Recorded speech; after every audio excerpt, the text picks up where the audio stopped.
This is Algebra 1A, Lesson 1-6. The objectives are represent relations and interpret graphs of relations. First of all, the vocabulary, coordinate system. The grid formed by the intersection of two number lines, the horizontal axis and the vertical axis. Coordinate plane.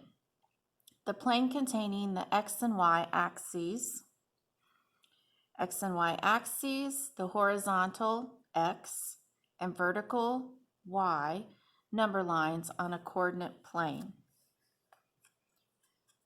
Example 1. Express this relation as a table, a graph, and a mapping. So looking at your relation, just a reminder that when you have an ordered pair, it's in the form of x, y, alphabetical order. X comes before y. So when we're putting this in our table, our x value is -2, our y value is 1. This is also in xy form. So we have 3, 3, and 4, 3. Now we need to put this on a graph. Our horizontal line is our x-axis, and our vertical line is our y-axis.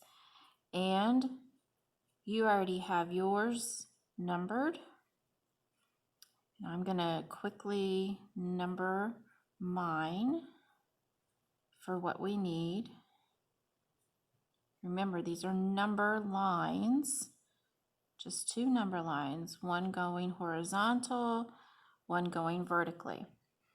So x is -2 and y is 1. They meet right here. And x is 3, y is 3. They meet right here. X is 4, y is 3. They meet right here. So there's your graph. Now let's do a mapping. In order to do your mapping, you have to have a place to put your numbers, either two separate ovals or two separate rectangles. But the first shape is going to represent our x values. The second shape represents our y values.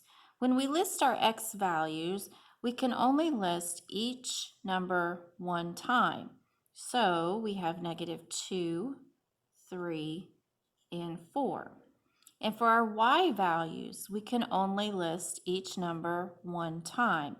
You see that the 3 is used twice, but in a mapping, you just write it once. Then you have to do the mapping part. You've got to match the -2 to the 1, the 3 to the 3, and the 4 to the 3. And that's how you do a mapping. Part B says determine the domain and range of the relation. Remember to use brackets to show a set of numbers. And what else is important? The part that is important is that you write it in numerical order, and each element can only be listed one time. So let's look at our domain. Let's use our braces here. We need to write all the values for x in numerical order, or from least to greatest. That's another way to say that. Least to greatest. So if you look at your domain numbers from your mapping, which one was the least? It was -2. So we will start with -2. The next one is 3.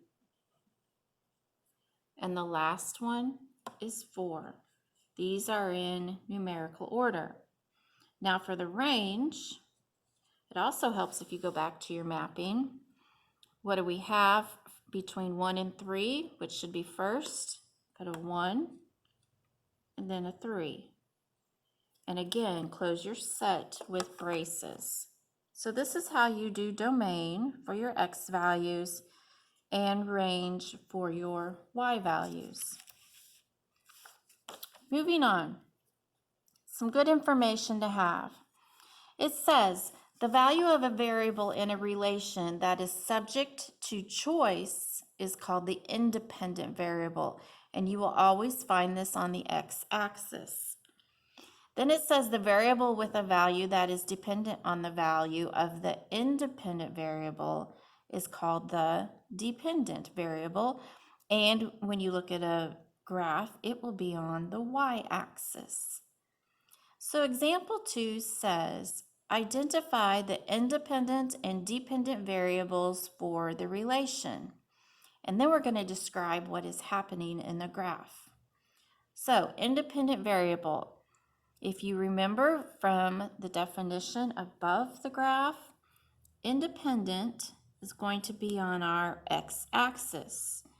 So what numbers are being represented on our x-axis?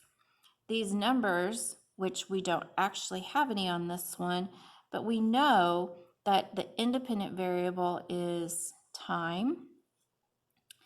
The dependent variable, from what we have in our definition, is what our y values are, and in this graph, it's speed. So let's describe what could be happening. It doesn't tell us what is gaining speed over time and then going at a steady rate and then all of a sudden declining. So we can make anything up. This could be an animal, it could be a train, it could be a car. I'm going to use a car. You get to decide what you would like to use. So what's happening over time? Over time, our car, let's say, accelerates or increases speed, if you would like to say that, from a stop sign, because they're stopped right here. From a stop sign, and then for a while it reaches a certain speed and it maintains that speed. So I'm going to say it drives 2 blocks and then turns into a parking lot, pulls into a parking space. So that is the decrease. Turns into a parking lot and pulls into a space. That is representative of what we see is going on here. Car accelerates from a stop. Once it reaches the speed it wants to be, then it drives 2 blocks. All of a sudden it gets to the parking lot, so it starts slowing down, turns in, pulls into a space, which would mean it stops again.